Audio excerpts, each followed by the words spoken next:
મિત્રો, doctor health tips YouTube ચેનલમાં તમારું સ્વાગત છે. અને આજે હું તમને એક નવો નુસ્ખો બતાવવાનો છું જે કેરી વિશે. અત્યારે કેરીની સિઝન હાલ ચાલી રહી છે. કેરી ફળોનો રાજા કહેવાય છે. તો કેરી કોને ખવાય અને કોને ન ખવાય, કેરીના ફાયદા અને ગેરફાયદા વિશે તમને હું સમજાવવા. વિટામિન એ અને સી ખૂબ જ ભરપૂર પ્રમાણમાં હોય છે, જે તમારી ઇમ્યુનિટી પાવર, રોગ પ્રતિશક્તિ વધારે છે.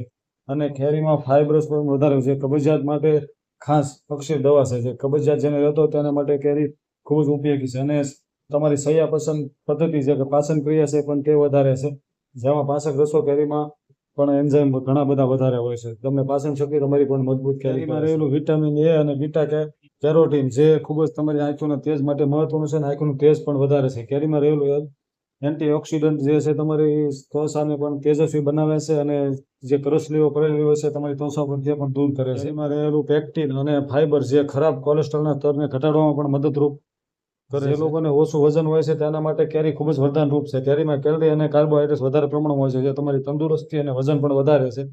આમ કેરીના ઘણા બધા ફાયદાઓ છે. અને કેરી જેની તાસીર ગરમ હોય છે તે લોકોએ કેરીનો ઉપયોગ ઓછો કરવો અને કેરીને અડધો કલાક પાણીમાં પલાળીને પછી જ ઉપયોગ કરવો. જે લોકો ડાયાબિટીસના દર્દીઓ છે તેમને કેરી તેમના ડૉક્ટર સલાહ મુજબ લેવી, કેમ કે કેરીમાં સુગર ઘણું પ્રમાણમાં હોય છે, કુદરતી સુગર જે હોય છે.